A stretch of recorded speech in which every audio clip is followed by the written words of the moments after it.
Hello friends, good morning, खम्मा गणी, welcome back to Ganesh study concept. और मैं मासूदा परवीन एक बार फिर से हाजिर हूँ आप सभी के बीच में।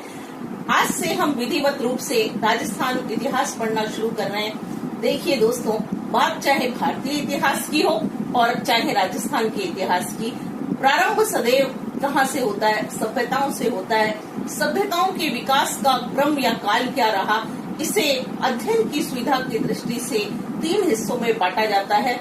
फिर उसके बाद हम पढ़ना शुरू करते हैं प्राचीन सभ्यताओं के बारे में। तो आइए शुरुआत करते हैं हम राजस्थान हिस्ट्री की। आज हम पढ़ने जा रहे हैं राजस्थान का इतिहास।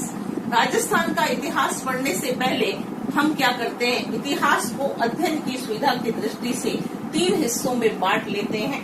तो सबसे पहले हम जिसके बारे में पढ़ेंगे वह काल रहता है, कौन सा काल? प्रागैतिहासिक काल।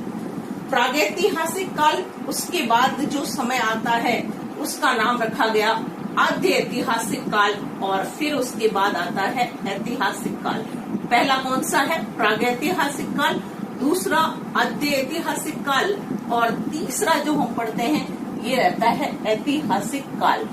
इतिहास को सुविधा की दृष्टि से हम पढ़ लें या अध्ययन की सुविधा की दृष्टि से क्या किया है, इतिहासकारों ने इसे 3 भागों में बांटा, चाहे वो राजस्थान का इतिहास हो और चाहे वो भारत का हो। प्रागैतिहासिक काल वह समय था, ध्यान से सुनिएगा, प्रागैतिहासिक काल वह समय था जब मनुष्य को लिखना पढ़ना नहीं आता था। अब मैं थोड़ा सा पीछे जाकर के आपको समझाती हूँ, मतलब समय की दृष्टि से। तो देखिए, आप ध्यान से सुनिए। सबसे पहले मनुष्य क्या करता था? पत्थरों का प्रयोग करता था। तो सबसे पहले जो युग था, कौन सा युग था? पाषाण युग था। सबसे पहले मनुष्य ने किसका प्रयोग किया है या उपयोग किया है? पत्थरों का उपयोग किया या प्रयोग किया, इसलिए पहला समय कौन सा युग जाना जाता है? पाषाण युग। उसके पश्चात जब हम पढ़ते हैं तो मनुष्य ने जो सबसे पहले धातु यूज में ली या सबसे पहले जिस धातु को प्रयोग में लिया वह कौन सी थी? तांबा। यानी पाषाण युग के बाद कौन सी सभ्यता विकसित होती है? ताम्रयुगीन सभ्यता। तांबे के बाद मनुष्य ने किसका प्रयोग किया? कांसे का प्रयोग किया। तो कौन सी सभ्यता विकसित हुई? कांस्य युगीन सभ्यता विकसित होती है। उसके बाद मनुष्य ने किसका प्रयोग किया? लोहा, और लोह युगीन सभ्यताओं का जन्म होता है, जो कि कौन सी सभ्यताएं हैं? आधुनिक सभ्यताएं हैं।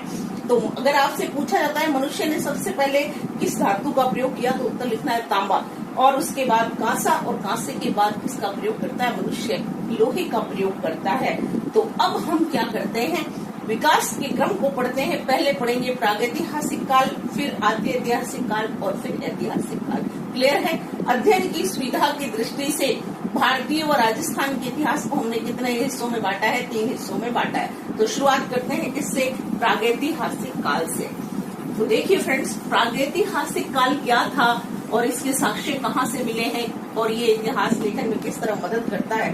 तो सबसे पहले प्रागैतिहासिक काल। प्रागैतिहासिक काल वह समय है जब मनुष्य को लिखना पढ़ना नहीं आता था। यानी मनुष्य लिखता नहीं था, उसको नॉलेज नहीं था, पढ़ाई उसको नहीं आती थी। वह समय कौन सा था? प्रागैतिहासिक का। उत्खनन में प्राप्त सामग्री या पुरातत्व सामग्री के आधार पर इतिहासकारों ने क्या किया है? इतिहास लेखन किया है। मतलब हमारे को जो चीजें खुदाई में मिल रही है, पुरातत्व विभाग के पास उसका स्टोर है, संग्रह है, उसी के बेसिस पे हमने इतिहास लिखने का काम किया। प्रागैतिहासिक शब्द का सबसे पहले प्रयोग, ये जो वर्ड है प्रागैतिहासिक, इसका सबसे पहले प्रयोग 1851 ईस्वी में एक बंदा था विलियम डैनियल, उसने किया था। 1851 ईस्वी में प्रागैतिहासिक शब्द का सबसे पहले प्रयोग किया गया। तो देखिए फ्रेंड्स, प्रागैतिहासिक काल के बाद हम बात करते हैं, इस काल को हमने 3 खंडों में बांटा है। कितने खंडों में बांटेंगे हम? 3 खंडों में। तो ध्यान से सुनिए, अभी हम किसके बारे में पढ़ रहे हैं? प्रागैतिहासिक काल के बारे में पढ़ रहे हैं। अब ये हमने इसे कितने हिस्सों में बांटा है? 3 हिस्सों में बांट देते हैं। पहला आता है पुरा पाषाण काल। पुरा पाषाण काल वह युग था जब मनुष्य आदिम अवस्था में रहा करता था, किंतु मनुष्य ने क्या करना सीख लिया था? आग का आविष्कार कर लिया था। यानी आग का आविष्कार किस युग में होगा? पूरा पाषाण युग में आविष्कार होता है किसका? आग का आविष्कार हुआ। मनुष्य ने जो हथियार बनाए वो बड़े ही भद्दे, भौंडे, बेडोल हुआ करते थे। किस काल में? पूरा पाषाण काल में। देखिए, आग जलाना सीख गया है, शिकार करना भी शुरू कर दिया है, गुफाओं में रहा करता था। यह युग कौन सा है? पूरा पाषाण युग। अब यदि आपसे इसके स्थल पूछे जाते हैं कि भाई पूरा पाषाण कालीन संस्कृति के स्थल राजस्थान में कहाँ है, तो ध्यान से देखिए, एक जगह है भिंगरिया। भिंगरिया आपके आता है कहाँ पर? जयपुर में। यहाँ आपको इसके स्थल मिलेंगे। उसके अलावा आपको मिलता है हमीरपुर, ये स्थल मिला है हमें कहाँ पर? भीलवाड़ा में। मंडपिया जो कि कहाँ पर है? मंडपिया चित्तौड़ में। इन सभी जगहों से, इसके अलावा देवली, टोंक, देवली कहाँ पर है? टोंक में। यहाँ से हमें साक्ष्य किसका मिलता है? पूरा पाषाण युग का साक्ष्य मिलता है। ध्यान रखिएगा दोस्तों, एक बार प्रश्न मध्य पाषाण युग को लेकर पूछा जा चुका है। आने वाली भर्तियां जो है बहुत बड़े लेवल पर है। आप अपनी तैयारी बहुत ही अच्छी कीजिए। मैं अपनी तरफ से आपको बेस्ट से बेस्ट कंटेंट देने की कोशिश कर रही हूँ, और आप लोग जो लगातार मुझे मोटिवेट कर रहे हैं वो मुझे और अच्छे से अच्छा करने के लिए प्रेरित कर रहा है। और आप इसी तरह सहयोग देते रहिए और अपने सजेशन भी देते रहिए। Thank you very much. तो देखिए, पूरा पाषाण के प्रमुख स्थल ये हो गए। आग का आविष्कार किस युग में होता है? पूरा पाषाण युग में। यहाँ कैसे हथियार हैं? भद्दे हैं, बेडोल हैं। यहाँ पर हथियार कौन से मिलते हैं? तो एक बार बताती हूँ आपको यहाँ पर हथियार कैसे मिलते हैं। यहाँ पर मिलता है हैंड एक्स मिलता है। क्या मिलता है? हस्त कुठार, इंग्लिश में कहते हैं हैंड एक्स, और हिंदी में कहा जाता है हस्त कुठार। पैबुल, इस तरह के हथियार जो हैं हमें पत्थर के किस काल में मिल रहे हैं? पूरा पाषाण काल में मिलते हैं। जो हैंडेक्स शब्द है, हैंडेक्स शब्द का या हस्त कुठार शब्द जो है, इसका सबसे पहले प्रयोग किसने किया है? C.A. हैकर साहब ने सबसे पहले किसका प्रयोग किया? हैंडेक्स शब्द का प्रयोग किया था। तो ये तो हुआ प्रागैतिहासिक काल का पहला पार्ट, पूरा पाषाण युग। उसके बाद दूसरा हम पढ़ते हैं मध्य पाषाण युग। दूसरा काल आता है कौन सा? मध्य पाषाण युग। मध्य पाषाण युग में मनुष्य समूह में रहना सीख चुका है, कृषि करना सीख जाता है, कृषि भी करता है, और साथ ही साथ उसने क्या करना शुरू कर दिया है? पशुपालन। तो मध्य पाषाण युग में आपका प्रश्न पूछा गया कि कृषि और पशुपालन के प्राचीनतम साक्ष्य राजस्थान में कहाँ से मिले हैं? तो हमने उत्तर क्या लिखा था? भीलवाड़ा से मिले हैं, है ना। तो बागोर कहाँ है? भीलवाड़ा में। प्राचीनतम कृषि और पशुपालन के साक्ष्य कहाँ से मिलते हैं? बागोर, भीलवाड़ा से। तो देखिए, अगर आपको इसके स्थल पूछते हैं तो इसका स्थल है एक तो बागोर, भीलवाड़ा। इसके अलावा बागोर, भीलवाड़ा के अलावा हमें मिलता है अलानिया और दर्रा। अलानिया और दर्रा ये आपके कहाँ पर है? कोटा में। दर आपका मिलता है भरतपुर में। यहाँ से मध्य पाषाण युग के आपको क्या मिलते हैं? साक्ष्य मिलते हैं, जब मनुष्य क्या क्या करता था? कृषि करता था, और साथ ही साथ उसने क्या किया है? पशुपालन किया। इसका साक्ष्य हमें कहाँ से मिल रहा है? बेस्ट एग्जाम्पल है बागोर, भीलवाड़ा। इसके अलावा अलानिया और दर्रा कहाँ पर है? कोटा में। दर आपका आता है भरतपुर में। वहां से आपको मध्य पाषाण युग के जो है साक्ष्य मिलेंगे। अब बात करते हैं नव पाषाण युग की। तीसरा जो पार्ट है प्रागैतिहासिक काल में, उसका नाम क्या है? नव पाषाण युग। नव पाषाण युग में सबसे महत्वपूर्ण आविष्कार किसका हो रहा है? यहाँ पर मनुष्य ने किसका आविष्कार किया है? सबसे महत्वपूर्ण आविष्कार हो रहा है पहिए का आविष्कार। और पहिए के आविष्कार ने मनुष्य की दुनिया बदल दी। मनुष्य क्या करने लग गया है? एक स्थान से दूसरी जगह जाने लग गया। नव पाषाण युग के साक्ष्य हमें मिलते हैं। एक तो भरनी, भरनी आपके आता है टोंक में। यहाँ से मिलता है जहाजपुर, आपका है भीलवाड़ा। समदड़ी, बाड़मेर। यहाँ से हमें किस सभ्यता के या किस युग के साक्ष्य मिलते हैं? तो उत्तर लिखना है नव पाषाण युग के साक्ष्य हमें कहाँ से मिलते हैं, या नव पाषाण काल में जब मनुष्य ने पहिए का आविष्कार करना सीख लिया था, इसका साक्ष्य या इसके स्थल कहाँ है? भरनी एक जगह है टोंक में। जहाजपुर आपका आता है भीलवाड़ा में। और समदड़ी कहाँ पर है? बाड़मेर में। ये किससे जुड़े हुए हैं? नव पाषाण से। एक बार फिर से क्लियर करती हूँ। प्रागैतिहासिक काल 3 खंडों में बटा है, पूरा पाषाण, मध्य पाषाण और नव पाषाण। क्लियर है। अब दूसरा जो हम पढ़ेंगे वो रहेगा आपके आद्य ऐतिहासिक काल। अब फ्रेंड्स, आद्य ऐतिहासिक काल क्या था? दूसरा, फर्स्ट आपने पढ़ लिया, अभी हम दूसरा पढ़ रहे हैं। आद्य ऐतिहासिक काल। आद्य ऐतिहासिक काल जो होता है, इसके अंतर्गत क्या होता है? यहाँ पर मनुष्य ने लिखना सीख लिया था। यहाँ पर लिखित सामग्री उपलब्ध है। ध्यान रखिएगा, लिखित सामग्री कहाँ पर मिलती है? यहाँ पर मिलती है, लेकिन वह कैसी है? अपठनीय। मनुष्य उसको पढ़ नहीं पाया, यानी हम लोग उसे नहीं पढ़ पाए।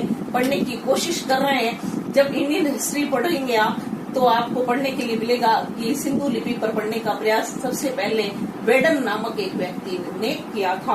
तो लिखित सामग्री उपलब्ध है, किंतु कैसी है? अपठनीय है।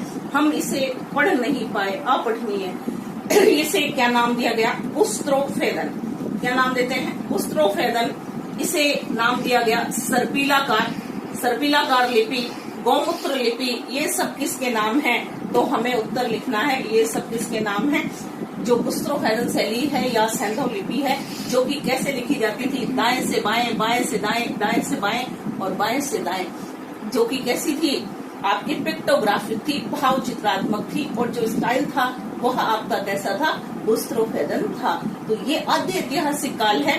इसके अंतर्गत हम सिंधु घाटी सभ्यता के बारे में पढ़ेंगे। क्लियर है? सिंधु घाटी सभ्यता किस काल का उदाहरण है? आद्य ऐतिहासिक काल का उदाहरण है। तो ये था आद्य ऐतिहासिक काल, जहाँ लिखित सामग्री उपलब्ध है लेकिन अपठनीय है। कैसी शैली में लिखी गई है? उस्त्रोफेदन में लिखी गई है। इसे सर्पिलाकार गौमूत्र लिपि भी कहा जाता है। बाएं से दाएं और दाएं से बाएं ये लिखी जाती थी, और इसे कोई नहीं पढ़ पाया। लेकिन आपको बता देती हूँ, जेम्स वेडन नामक एक बंदा है जिसने सबसे पहले सिंधु लिपि को पढ़ने का प्रयास किया था। तो ये है आपका कौन सा काल? आद्य ऐतिहासिक काल। अब तीसरा जो दोस्तों आता है, वो आपका समय रहता है ऐतिहासिक काल। अब देखिए, अब हम किसके बारे में पढ़ेंगे? ऐतिहासिक काल के बारे में। थर्ड आपका कौन सा है? ऐतिहासिक काल। ऐतिहासिक काल वह काल है जहाँ पर लिखित सामग्री उपलब्ध है। लिखित सामग्री उपलब्ध है और हम उसे पढ़ भी पाए हैं। सबसे पहली चीज क्या है? हम रिटर्न जो है, एविडेंस होना अलग बात है और उसे पढ़ना अलग बात है। सिंधु घाटी सभ्यता या आद्य ऐतिहासिक काल में भी रिटर्न एविडेंस था, लेकिन हम उसे पढ़ नहीं पाए। लेकिन यहाँ पर रिटर्न एविडेंस है, और वो कैसा है? पठनीय है। हम उसे पढ़ पाए हैं। और यहाँ से आपके कौन सी सभ्यताएं होने लग गई? लोह युगीन, लोहे का आविष्कार हो चुका था। वैदिक सभ्यता, महाजनपद युग जो आप पढ़ते हैं ना, वो सब कहाँ से आते हैं? ऐतिहासिक काल से आते हैं। इसमें इस सभ्यता के स्थल आपको पूछे जाते हैं, तो स्थल लिखिए। नोह कहाँ पर है? भरतपुर में। बैराट कहाँ पर है? जयपुर में। इन सभी स्थानों से या इन सभी स्थलों से क्या है? सुनारी एक जगह है झुंझुनू में। इन सभी स्थलों से कौन सा काल जुड़ता है? ऐतिहासिक काल जुड़ता है। तो फ्रेंड्स, ये अध्ययन की सुविधा की दृष्टि से इतिहास को 3 खंडों में बांटा गया, उसके बारे में आज मैंने आपको जानकारी दी। अब जो है आगे टॉपिक रहेगा प्राचीन सभ्यताएं, जिसके अंतर्गत हम पढ़ेंगे कालीबंगा के बारे में। तो देखिए, एक थोड़ा सा इंट्रोडक्शन बता देती हूँ। कल हमारा टॉपिक रहेगा, वो रहेगा राजस्थान की प्राचीन सभ्यताएं। अब प्राचीन सभ्यताओं की बात करते हैं तो ध्यान रखिए, मनुष्य के विकास का क्रम जो था, वो उसमें सबसे प्राचीन सभ्यता एक सभ्यता मानी जाती है सिंधु सभ्यता। और सिंधु सभ्यता से जुड़ा राजस्थान में एक स्थल कौन सा है? कालीबंगा स्थल है। कालीबंगा राजस्थान में स्थित है। थोड़ा सा परिचय पढ़ लेते हैं। कालीबंगा राजस्थान के कौन सी जगह पर है? हनुमानगढ़ जिले में स्थित है। जैसा कि आप जानते हैं, राजस्थान की आकृति विषम कोणीय चतुर्भुज के समान है। यहाँ पर ऊपर आपको गंगानगर और इधर क्या दिखता है? हनुमानगढ़। यहाँ पर एक सभ्यता का अवशेष मिला है, वह कौन सी है? कालीबंगा। कालीबंगा सभ्यता का संबंध किससे माना गया है? सिंधु घाटी सभ्यता से माना जाता है। सिंधु घाटी सभ्यता के अतिरिक्त यदि पूछ लिया जाए कि कालीबंगा सभ्यता का संबंध किस काल से है, तो उत्तर लिखना है आद्य ऐतिहासिक काल से। तो ये किस काल से जुड़ी है दोस्तों? आद्य ऐतिहासिक काल से। कालीबंगा शब्द सिंधी भाषा का है, जिसका अर्थ होता है काले रंग की चूड़ियां। यहाँ पर काली मतलब ब्लैक, बंगा इंग्लिश में पढ़ोगे तो बैंगल्स होगा, और हिंदी में लिखा गया है बंगा, तो बताते हैं बंगा किसको कहा गया? चूड़ियों को कहा गया। काले रंग की चूड़ियां बहुत बड़ी संख्या में पाई गई, इसलिए इस स्थल का नाम क्या है? कालीबंगा। कालीबंगा राजस्थान के किस जिले में मिलती है? सभ्यता हनुमानगढ़ में। और कौन सी नदी के किनारे मिलती है? तो यहाँ एक नदी है जिसका नाम क्या है? घग्गर नदी। घग्गर नदी के किनारे एक सभ्यता के अवशेष मिले, वह सभ्यता कौन सी है? कालीबंगा की सभ्यता है। दोस्तों, कालीबंगा का और ज्यादा डिटेल जो है हम पढ़ेंगे कल। Thank you very much. See you tomorrow. Bye bye. Take care.